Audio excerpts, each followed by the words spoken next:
sebelum kita masuk ke dalam topik lukisan ortografi dengan lebih mendalam, kita ketahui dulu apakah lukisan ortografi. Lukisan ortografi ini adalah sebahagian daripada lukisan kerja. Yang mana lukisan kerja terbahagi kepada dua, iaitu yang terbentuk daripada lukisan secara 2 dimensi ataupun lukisan secara 3 dimensi. Sebab lukisan ortografi yang kita akan belajar hari ini adalah dalam kategori 2 dimensi. Okey. Jadi, dalam lukisan ortografi ini, dia adalah selari dengan paksi X dan juga paksi Y. Jadi, rupa yang ada pada lukisan ortografi mestilah flat. Secara 2 dimensi. Sebab itulah dia letak atas paksi X dan juga paksi Y. Okey, lukisan ortografi juga akan membentuk beberapa pandangan, iaitu pandangan atas ataupun kita boleh panggil sebagai pelan, pandangan sisi kanan ataupun sisi kiri dan juga pandangan hadapan. Jadi, murid-murid perlu tahu apakah tujuan ortografik dipelajari. Yang pertama sekali adalah kita hendak menerangkan bentuk objek dengan jelas dan tepat melalui 3 pandangan, iaitu pandangan hadapan, sisi dan juga pandangan atas. Di atas satah 2 dimensi yang telah cikgu terangkan, iaitu atas satah paksi X dan juga paksi Y. Okey, dan sekali lagi cikgu ingatkan lukisan ortografi ini mestilah 2 dimensi. Dan juga yang kedua tujuannya adalah untuk memberi informasi ataupun maklumat berkaitan dengan lebar dan tinggi, panjang dan tinggi sesuatu objek yang kita akan hasilkan. Oleh yang demikian, lukisan ortografi perlu dihasilkan dengan tepat dan jelas. Ya, lukisan ortografi ini sangat penting kerana ukuran-ukuran yang ada dalam lukisan itu akan membantu pembinaan sesuatu produk. Dalam prinsip unjuran ortografi, ia boleh ditunjukkan dalam unjuran sudut pertama dan juga unjuran sudut ketiga. Lihat pada kotak kuning di bawah. Pada kotak kuning yang pertama, ini adalah unjuran sudut pertama.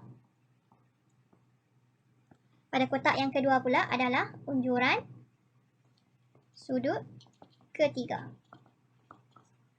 Okey, kebiasaannya untuk pelajar-pelajar reka cipta, kita akan gunakan unjuran sudut ketiga untuk menghasilkan lukisan ortografi. Untuk menghasilkan lukisan ortografi, kita akan guna 2 prinsip, iaitu prinsip unjuran berpusat dan juga prinsip unjuran selari. Melihat kepada rajah di bawah, sebuah bongkah diletakkan di tengah-tengah pusat kotak. Kemudian kita akan tarik daripada setiap pucuk kotak untuk secara unjuran selari untuk kita dapatkan pandangan setiap satah, iaitu pandangan atas, pandangan hadapan dan juga pandangan sisi. Perkataan unjuran seringkali digunakan dalam lukisan pandangan ortografik. Ini kerana untuk menggambarkan kaedah bagaimana lukisan itu dibina. Okey murid-murid, mari kita buat sikit aktiviti. Berdasarkan bongkah berikut, kenal pasti pandangan atas, hadapan dan sisi bongkah. Okey, mari cikgu bantu. Kita lorekkan dulu apakah pandangan atas. Bahagian yang cikgu bertanda warna merah ni akan menjadi pandangan atas bongkah ini. Okey. Seterusnya kita akan tengok pula bahagian manakah yang akan menjadi pandangan hadapan.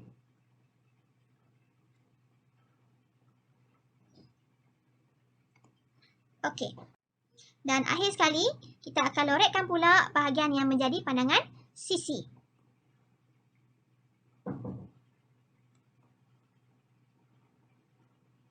Okey, kalau murid-murid lihat, bahagian yang cikgu lorek ini ada bertindanan di antara merah dan juga biru kerana pada pandangan atas dan pandangan sisi, bahagian ini akan dilihat oleh 2 pandangan. Jadi, setelah kita kenal pasti bahagian manakah yang menjadi pandangan atas, pandangan sisi dan juga pandangan hadapan, seterusnya kita akan lukis pula ke dalam satah paksi X dan juga paksi Y. Okey. Seperti yang cikgu telah maklumkan, untuk murid-murid reka cipta, kebiasaannya kita akan menggunakan unjuran sudut ketiga. Dalam unjuran sudut ketiga, pandangan hadapan akan berada dalam sukuan ketiga. Dan pada sukuan pertama, kita akan letak satu garisan yang menjadi persilangan di antara unjuran pandangan atas dan juga pandangan sisi. Okey, mula-mula kalau kita tengok, perhatikan yang cikgu lorekkan warna kuning ni. Tadi warna lain kan? Ini warna lain pula, sajalah kita bagi warna-warni sikit kan? Okey, yang warna kuning ni adalah pandangan atas. P itu untuk pandangan ya. Okey, yang sukuan ketiga ini adalah pandangan hadapan. Dan juga yang sukuan keempat adalah pandangan sisi. Kedudukan untuk pandangan-pandangan ini mengikut sukuan adalah tetap, tidak berubah lah. Kalau kita lukis dalam unjuran sukuan pertama pula, lain lah. Pandangan hadapan akan berada dekat sukuan pertama, manakala yang sudut 45 darjah ni akan berada pada sukuan ketiga.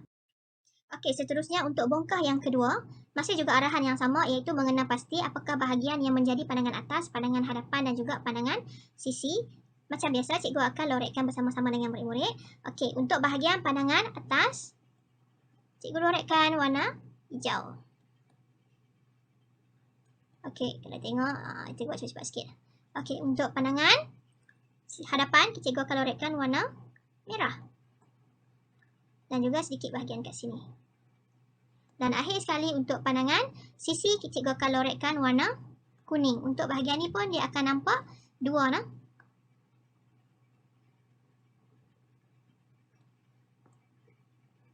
Untuk bahagian ni dia akan jadi pertindanan di antara dua pandangan iaitu pandangan hadapan dan juga pandangan sisi. Jadi untuk bongkah yang kedua ni kita telah berjaya mewarnakan mengikut pandangan pandangan atas, hadapan dan juga pandangan sisi. Kalau murid-murid lihat di rajah sebelah, cikgu dah siap lukis kat kamu untuk pandangan atas, hadapan dan sisi di atas satah 2 dimensi. Jadi sekali lagi cikgu ingatkan, kalau dekat unjuran sudut ketiga yang bahagian atas ni adalah pandangan atas, PA tu pandangan atas yang di bawah ini adalah pandangan hadapan dan warna kuning ini adalah pandangan sisi. Dan sengaja cikgu buat ikut warna. Kalau dalam exam ataupun dalam buat kerja khusus, janganlah murid-murid guna warna-warni macam ni. Kita kenalah menggunakan pensel 2B untuk dan menggunakan jenis garisan objek untuk buat urusan lukisan unjuran ortografik ni. Jadi kalau yang warna merah adalah pandangan atas, yang warna hijau adalah pandangan hadapan, yang warna kuning adalah pandangan sisi.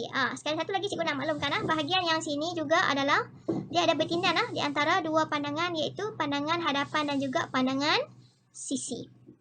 Sebab tu kalau murid-murid perhatikan dekat bahagian sini ada satu bahagian ni cikgu terlupa nak letak satu lagi garis kat sini.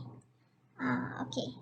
So dia ada berlaku dua perkongsian di antara dua pandangan hadapan dan juga pandangan sisi. Murid-murid, kita dah masuk kepada aktiviti yang terakhir untuk bongkah yang ketiga di bawah arahan yang sama. Kita nak tengok apakah pandangan atas, hadapan dan pandangan sisi. Okey, dalam page ni pula cikgu dah buat siap-siap kat kamu. Yang warna merah ini adalah pandangan atas, yang warna biru ni pandangan hadapan, yang warna hijau ni pandangan sisi. Okey, kita dah berjaya mengenal pasti pandangan atas, pandangan hadapan dan pandangan sisi pada ketiga-tiga bongkah ini. Dan cikgu tunjuk pula di sebelah sini adalah ketiga-tiga pandangan yang cikgu lukis dalam satah 2 dimensi, satah paksi X dan juga paksi Y. Okey, jadi sekali lagi cikgu ulang, yang berwarna merah ini adalah pandangan atas, yang berwarna biru ini adalah pandangan hadapan, yang berwarna hijau ini adalah pandangan sisi. Okey, untuk kali ini cikgu hanya ajar murid-murid macam mana kita nak kenal pasti ketiga-tiga pandangan, dan untuk video seterusnya nanti cikgu akan cuba hasilkan pula bagaimana kita hendak melukis lukisan ortografik mengikut dimensi dan juga sudut yang betul. Sekian untuk video kali ini dan selamat menjawab untuk soalan-soalan unjuran ortografik. Bye-bye.